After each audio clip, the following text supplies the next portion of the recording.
Alexandra Sterling, ice in her veins, surveys Bordeaux Hall. The air itself tenses. Every fork, every glass, polished to a terrifying gleam, reflects her displeasure. "I despise being kept waiting," she announces, unaware a quiet man in a worn shirt is about to shatter her carefully constructed world. Polished surface, there was unease. Waiters carried trays with rigid smiles, their eyes darting toward the front doors as whispers rippled through the staff like a current they could not stop. "She's coming." Alexandra Sterling. The name alone was enough to make the air shift. A billionaire whose reputation arrived 5 minutes before she did, colder than the wind that swept through Chicago streets in January. They had all heard the stories. The server was reduced to tears because she brought the wrong vintage of wine. The maître was forced to apologize for a table that wasn't angled to her liking. The kitchen staff was working in silence after a single glare cut through their chatter-like glass. Nobody wanted to face her tonight. Nobody wanted to be the one who bore the brunt of her impatience, her disdain, her carefully sharpened words. At one end of the dining room, a young hostess clutched her reservation book with white knuckles. "Do you think she'll notice if I disappear to the back for a while?" she whispered to the bartender, who only gave a nervous half-smile in return around them. The restaurant buzzed, but not with the warm hum of a Friday night crowd. This was tension disguised as activity. Glasses polished twice, forks adjusted, menu straightened for the third time in as many minutes. Every sound seemed amplified, every detail sharpened in anticipation of her arrival. And then the doors opened. Alexandra Sterling stepped inside like she owned not just the restaurant, but the very air within it. Her heels clicked against the marble floor in a rhythm that demanded attention. A black coat tailored within an inch of perfection framed her tall figure. Her eyes, cool and assessing, scanned the room with the precision of someone accustomed to command. Conversation faltered. Waiters suddenly found urgent reasons to retreat to the kitchen. Even the music from the pianist seemed to soften, as if the notes themselves bowed to her presence. She paused near the entrance, removing her gloves with measured elegance, her voice carrying easily across the hush. "I despise being kept waiting," she said, not to anyone in particular, but to everyone at once. The words landed heavy, slicing through the room with the authority of a verdict already decided. The hostess hurried forward, her practiced smile trembling at the edges around her. Staff exchanged glances filled with silent dread. This was the dance they knew all too well. An evening with Alexandra Sterling meant walking a tightrope stretched thin between perfection and disaster. And as Alexandra moved deeper into Bordeaux Hall, the atmosphere followed her like a tide, leaving in its wake a silence thick with apprehension in the far corner of Bordeaux Hall, away from the glitter of the chandelier and the sharp rustle of designer coats. Matthew Collins sat quietly at his table. He didn't belong here, not really, and he knew it. His shirt was clean but plain, pressed as best he could manage after a long day's work. The shoes on his feet had seen better years, polished just enough to pass in this elegant setting. To anyone else in the room, he might have looked out of place, a man from a different world seated among Chicago's elite. But Matthew was used to that feeling. At 39, he carried himself with the quiet strength of someone who had learned not to measure his worth by the cut of his suit or the thickness of his wallet. His worth was measured in bedtime stories read to a 9-year-old girl and packed lunches scribbled with little notes, in the steady rhythm of a man who kept going no matter how heavy the days became. His daughter Lily was everything. And tonight, even though she wasn't with him, Matthew thought of her with every passing moment. The invitation had come from Brian, an old friend who had long since left their neighborhood behind for corporate consulting. Brian had insisted that Matthew needed to put himself out there to shake hands with people who might open doors to something better. "You've got the skills, Matt," Brian had said over coffee one morning. "People need to see that. You just need the right room." Matthew wasn't convinced. Rooms like this made him uneasy. The prices on the menu alone were more than what he spent on groceries in a week. He had arrived early, 15 minutes ahead of time, because that's what he did. Always early, always careful, sitting there. He glanced at the glass of water in front of him, untouched, as if afraid that even lifting it to his lips would mark him as clumsy among the crystal and silver. He told himself he was here for Lily, just as he told himself every time he stretched beyond his comfort. If Brian was right, if meeting the right person could mean steadier work, better pay, maybe even a path out of the constant worry about rent and school shoes, then the discomfort would be worth it. Because Lily deserved more than patched-up sneakers and nights where her father came home, too tired to do anything but heat leftovers. Yet as Matthew looked around the restaurant with its velvet drapes and perfectly folded napkins, he felt the weight of eyes that weren't even looking at him. He imagined what they might see: a maintenance man in a world built for people who own skyscrapers, not fix the elevators inside them. He exhaled slowly, steadying himself. He had faced worse hospitals, funeral homes, conversations where he had to explain to a little girl why her mother wasn't coming back. Compared to that, a room full of polished strangers couldn't break him. Still, he shifted in his seat, listening to the whispers about Alexandra Sterling's arrival. He didn't know her, not beyond the name that seemed to turn the air electric, but he understood fear in people's voices, and he could hear it now in the waitstaff moving nervously across the floor. He caught the glance of a young waiter, pale and tense, rushing past, and for a brief second their eyes met. One man carrying a tray, the other carrying the weight of a different kind of life.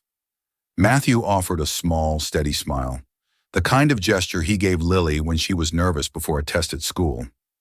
It was all he knew how to do: face the world with calm, even when everything around him shook.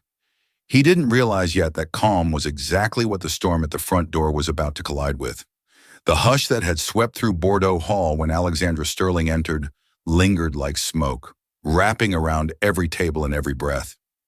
Matthew felt it even in his corner, the way conversations shrank to whispers, the way silverware no longer clinked against porcelain. It was as if the whole restaurant was holding itself rigid, waiting to see who would dare move when she walked past.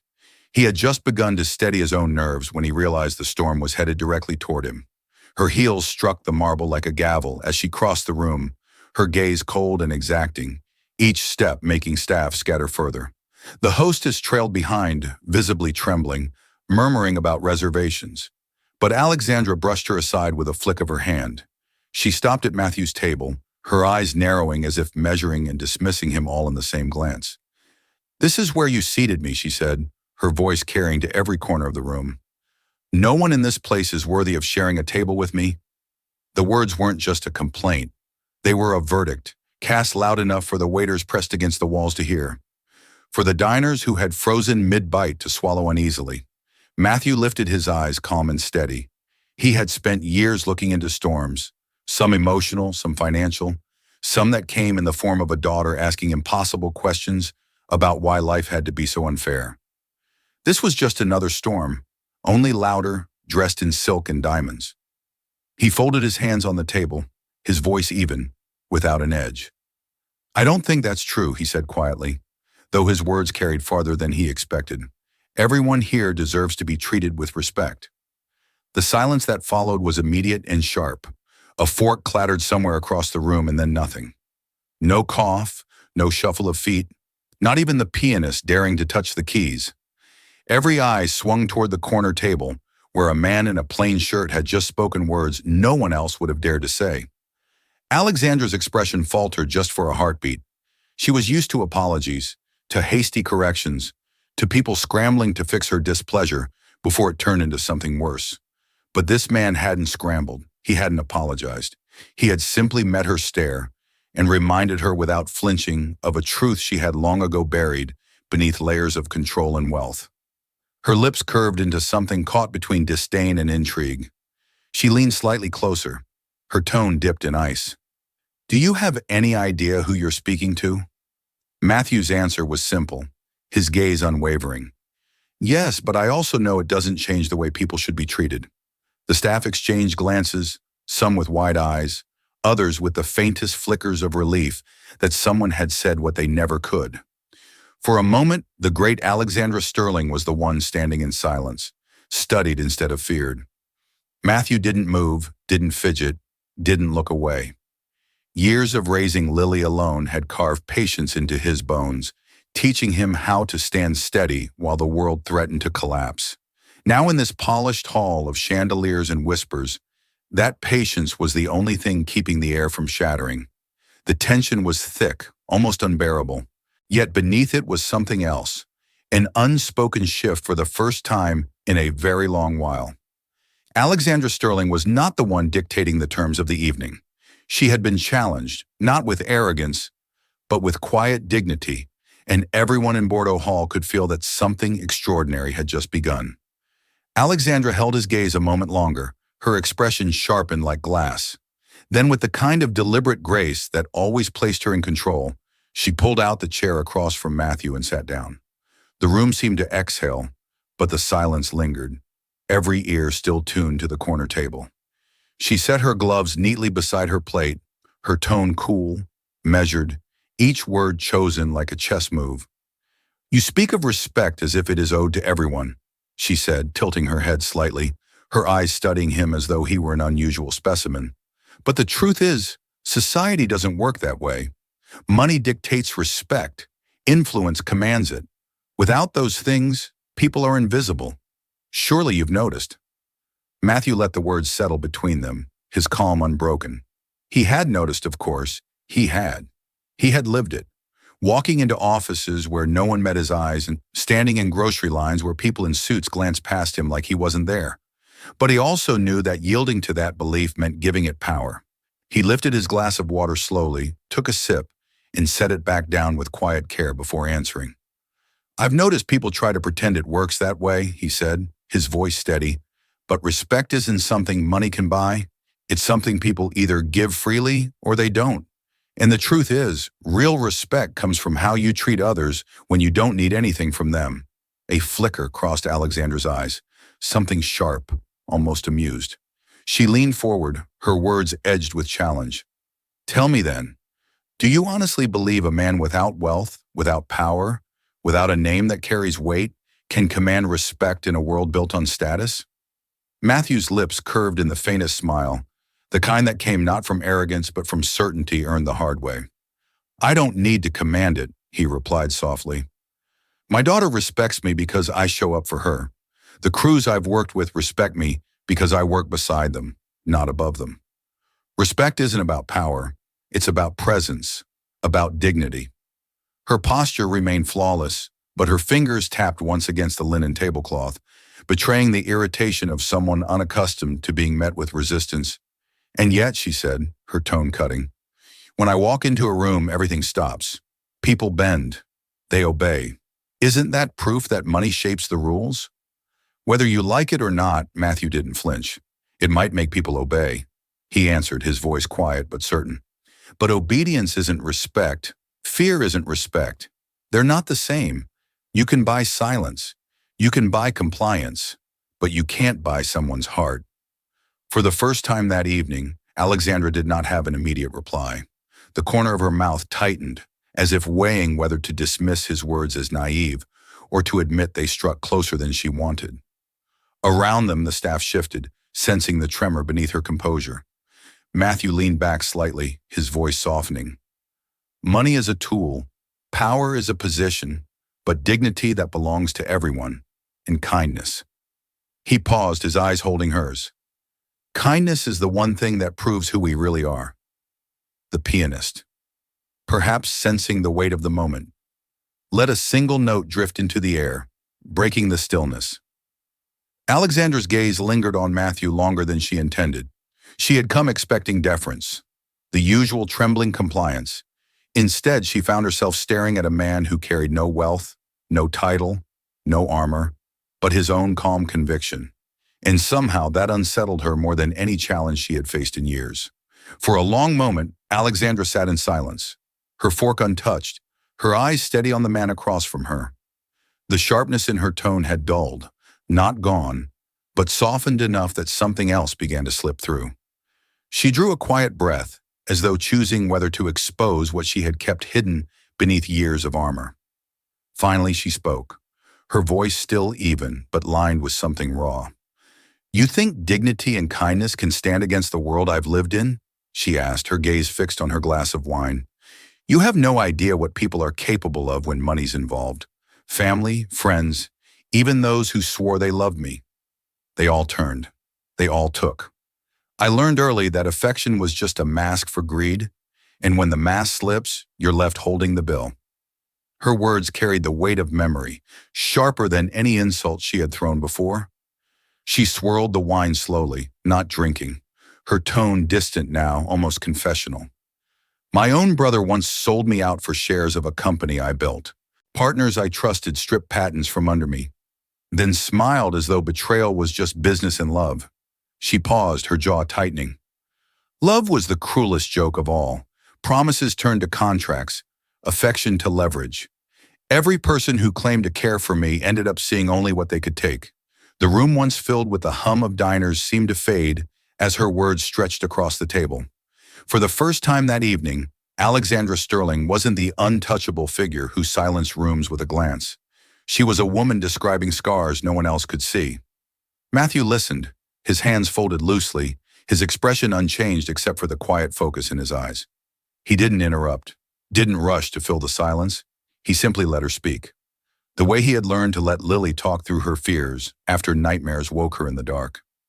When Alexandra finally lifted her gaze to meet his, he answered with the same calm he had carried from the beginning.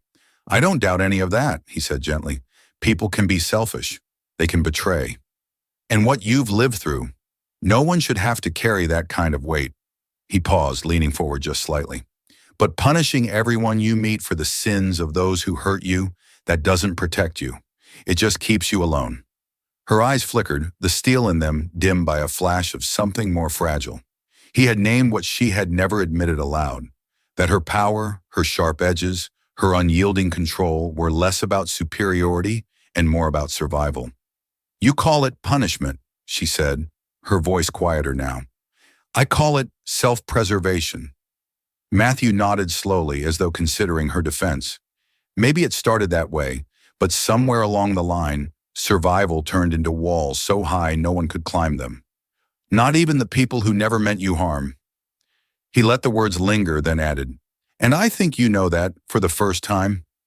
Alexandra looked away, her eyes tracing the candlelight trembling against the glass. The woman who had walked into Bordeaux Hall with command in every step now seemed, if only for a moment, uncertain and across from her. The man in the plain shirt didn't press, didn't gloat. He simply waited, his steady presence speaking more loudly than any argument could. Matthew let her words linger in the air, the kind of confession that felt heavier than the crystal glass she held between her fingers. He saw the sharp edges in her voice, but he also saw the weight beneath them, and in that pause he realized there was only one way to answer her walls, by lowering his own. He drew a slow breath, his eyes steady, his voice carrying the quiet gravity of someone who had lived through nights darker than most. I can't pretend I know what you faced, he began softly, but I do know what it feels like to lose trust, to lose someone you thought you couldn't live without. His hands shifted slightly on the table, fingers brushing the rim of his water glass as though steadying himself. My wife, Anna. She passed away 4 years ago. Cancer. The word fell heavy, yet his tone carried no bitterness, only the weight of memory. We fought as hard as we could, but in the end, it was me and Lily left behind. She was only 5 at the time, too young to understand why her mother wasn't coming home, too young to understand why the woman who tucked her in at night wasn't there anymore. Alexandra's eyes flickered, her usual composure interrupted by the rawness of his words. Matthew didn't rush. He let the truth come out the way it always had, with patience, with honesty. Never dressed up in anything more than what it was. There were days I wanted to give in to the anger. He continued, it would have been easy to believe the world was cruel, that nothing good could come of it. But every time I looked at Lily, I knew I didn't have the luxury of bitterness. She needed a father who could show her that even when life breaks your heart, there's still kindness. There's still hope worth holding on to. He paused, his voice steady, but softer now. So I made a choice, not because it was easy, but because she deserved it. I chose to live with faith, to raise her with love instead of fear, to remind her that even in loss, we don't have to lose ourselves. The restaurant seemed to shrink around them, the clinking of cutlery, the low hum of conversation fading to nothing. Alexandra, who had spent years silencing others, now found herself silenced, not by force, but by the quiet power of someone who had endured and refused to let grief turn him bitter. "You're telling me," she said slowly, her voice almost cautious, "that you could go through that and still believe in people." Matthew's lips curved in the faintest trace of a smile. Not triumphant, not proud, just true. "I couldn't afford not to believe because if I stopped, then Lily would grow up thinking the world is nothing but pain, and I won't let her carry that kind of burden." For the first time that evening, Alexandra's cold gaze faltered, revealing something unguarded. She had armored herself with wealth, with control, with distance. But here was a man who had faced a wound as deep as hers, and instead of building walls, he had chosen to open doors for his daughter. That possibility, hope instead of rage, was something she had never let herself imagine, and across the table, Matthew Collins sat in his plain shirt, a man who had lost as much as she had, but who had somehow found a different way forward. Matthew's words hung in the air like a steady flame, soft but unyielding. Alexandra studied him across the table, her fingers resting against the stem of her glass, her posture still perfect, but her eyes unsettled in a way no one else in Bordeaux Hall would have dared to notice. She was a woman used to walls, walls built from betrayal, from power, from the cold certainty that distance meant safety. Yet here was a man stripped of wealth and title, who had faced loss as crushing as her own. And still he spoke of love as if it were a choice that could be made every morning.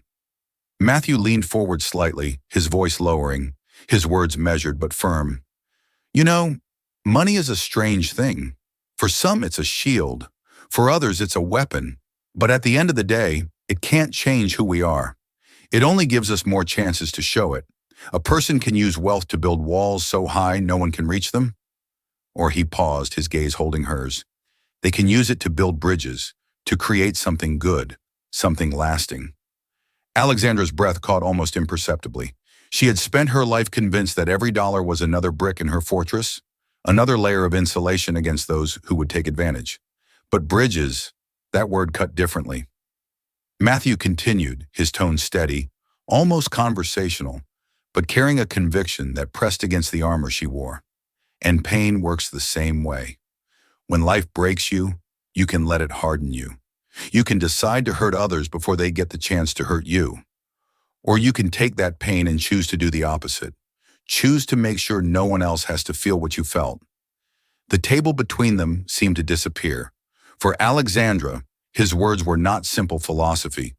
They were a mirror held up to her life. Every calculated distance, every cutting remark, every dismissal of the people who served her.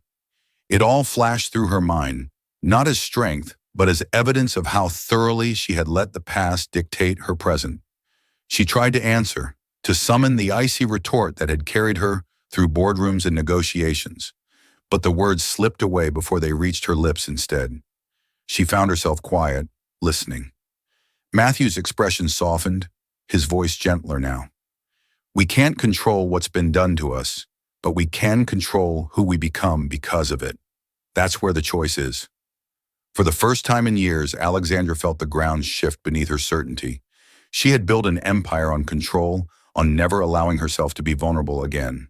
But sitting here across from a man who had endured his own losses and refused to let bitterness rule him, she felt something she hadn't allowed herself to feel in decades. Doubt. Doubt that her way had truly protected her. Doubt that her walls had given her anything more than loneliness. The dining room around them stirred back to life, hushed conversations returning, waiters moving cautiously. Yet at that table in the corner, it was as though time had stilled. Alexandra Sterling, the woman whose presence could silence a room, sat in silence herself, turning over words that had pierced deeper than any challenge thrown at her in a boardroom. And Matthew, steady and unpretentious, simply waited. He wasn't trying to win. He wasn't trying to impress. He was offering her something rarer than wealth, rarer than power, an invitation to believe that even the broken pieces of life could be remade into something whole again. When the dinner ended, there was no dramatic farewell, no grand gesture. Alexandra simply stood, adjusted her coat, and gave Matthew a look that lingered longer than she intended. He rose politely, offering a nod, and for the first time in years, She left a room not entirely certain she had been the one in control. That uncertainty followed her home. It echoed in the stillness of her penthouse, in the quiet hum of an elevator that carried her to floors no one else could reach. Yet in the silence, she found herself replaying his words, his steady tone, the calm that had disarmed her more effectively than fear ever could. A few days later, a message arrived on Matthew's phone. Short, formal, a thank you for his time. But when he replied, equally brief, equally polite, it opened a door neither of them expected. One message became another. Soon their exchanges drifted from polite acknowledgments into conversations about work, about parenting, about the small, ordinary moments that shaped their days. For Matthew, it was surprising to find that beneath Alexandra's carefully polished exterior, there was someone curious, someone who asked questions not just to control a narrative, but because she wanted to understand. For Alexandra, it was startling to discover that Matthew never asked for anything. No favors, no opportunities, no advantages. He simply spoke with honesty, offering glimpses of a life lived with purpose, even without wealth. Weeks passed and what began as courtesy grew into friendship. Alexander suggested a visit, tentative, cautious, as though unsure how her presence would be received.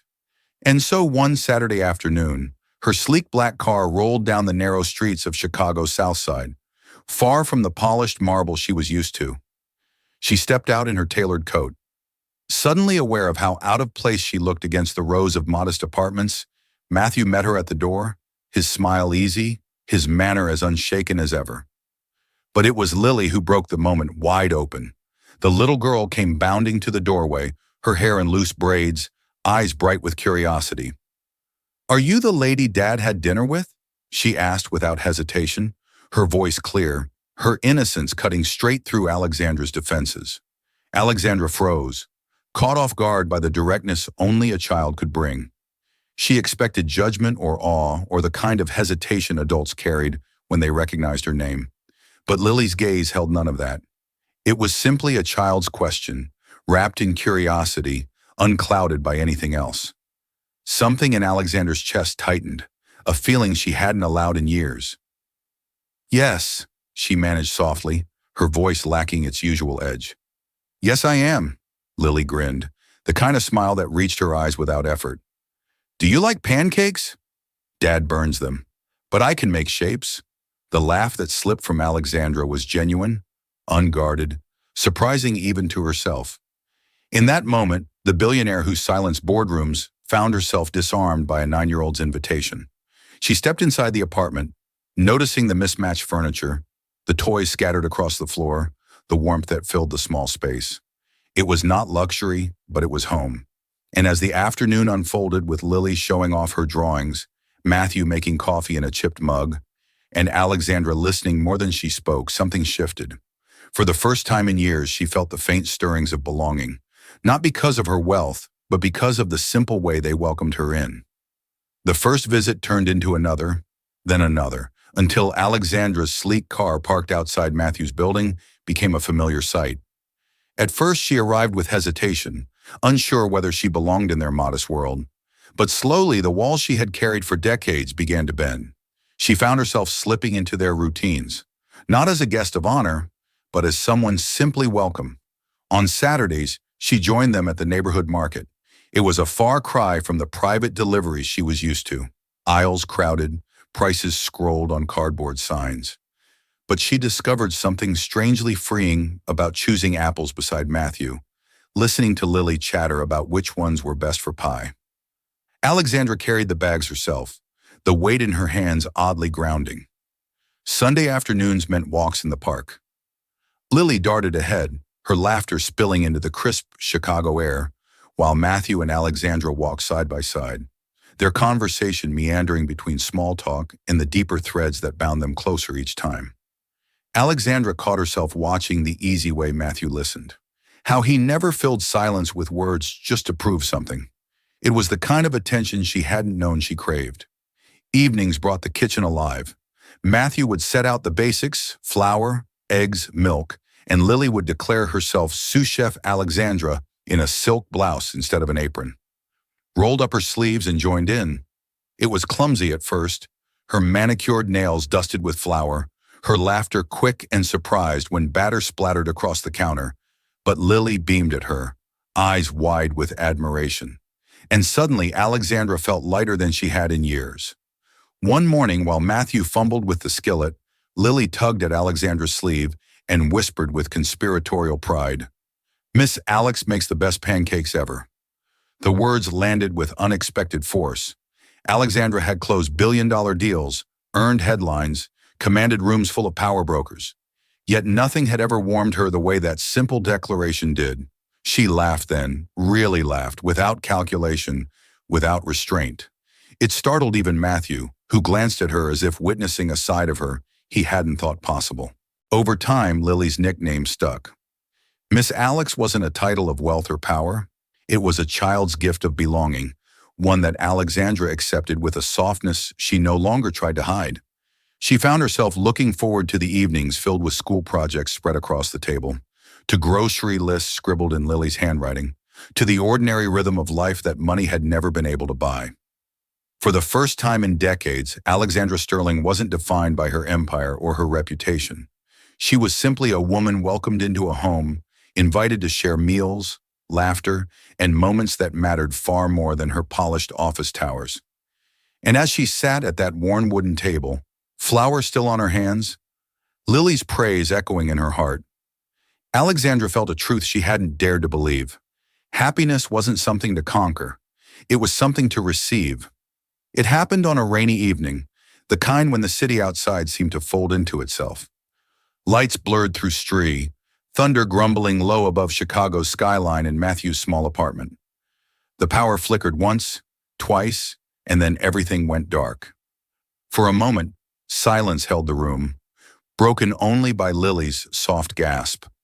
But then Matthew struck a match and the glow of a single candle lit their kitchen table. Soon 3 candles flickered together, shadows dancing gently against the walls. The 3 of them gathered close. The ordinary table transformed into something sacred by the warm circle of light. Lily rested her chin on her hands, eyes wide with excitement rather than fear. "It feels like camping," she said, giggling as if the blackout were nothing more than an adventure. Alexandra smiled, watching the child's joy bloom in a space where most adults would have felt inconvenience. She realized she couldn't remember the last time she had found beauty in something so small, so unpolished. Matthew told a story then, one of the silly bedtime tales he used to invent when Lily was younger, about a brave little bird who built a home from scraps of ribbon and twigs. Alexandra listened, her laughter softening into something deeper, something she hadn't allowed herself in years. When Lily insisted Alexandra tell her own story, she hesitated, unused to being asked for anything other than decisions and orders. But under the candlelight, with Lily's expectant face and Matthew's quiet nod, she began to speak. Her voice wavered at first, then steadied, weaving memories of her childhood into a tale about a girl who thought she had to build a tower of glass to stay safe. Lily listened intently, and when the story ended, she leaned closer, whispering with complete sincerity, "If Miss Alex stayed here all the time, that would be so much fun." The words fell with the weight of innocence, simple but profound. Alexandra's breath caught. She turned toward Matthew, her eyes no longer the polished steel of a woman who ruled boardrooms, but the vulnerable gaze of someone who longed for something she had never dared to ask for. He met her look steady and calm, and in that silence, her truth slipped free. "Maybe it's time I stopped living in that tower," she said softly. The words hung between them, fragile but real, a confession and a choice all at once. Matthew reached across the table, his roughened hand finding hers, their fingers intertwined. Not with the drama of a proposal, but with the quiet certainty of 2 people who had already chosen each other through every shared meal, every laugh, every ordinary day. Lily looked at them and grinned as if she had been waiting for this moment all along. "Does this mean we're a real family now?" Alexandra laughed through the tears she no longer hid, her answer woven into the warmth of that candlelit room. And in that moment, the woman who had once lived in a tower of glass felt for the first time the strength of walls built not from money or power, but from love. The next morning, the rain had lifted, leaving the city washed clean together. They walked Lily to school. Alexandra's hand joined with Matthew's, their steps falling in rhythm while Lily skipped ahead, chattering about her art project. The sidewalks glistened, the air crisp, and for Alexandra the world looked different. She had measured life for so long in deals and numbers, but now she understood. True happiness lived in moments like these, in the warmth of a child's laughter, in the steady hand of a man who had chosen hope over bitterness, in a family she had never imagined she could have. And as they crossed the street together, Alexandra Sterling, once defined by glass towers and lonely victories, realized she had finally come home. And that's where our story leaves us. Alexandra, Matthew, and little Lily walking hand in hand into a brand new chapter of life. Proof that sometimes the simplest moments are the ones that matter most. If this story touched your heart the way it touched mine, I'd love to hear your thoughts. Share in the comments where you're watching from and what part moved you most. And if you'd like more stories of hope, love, and second chances, don't forget to hit subscribe so you'll never miss the next chapter we share together.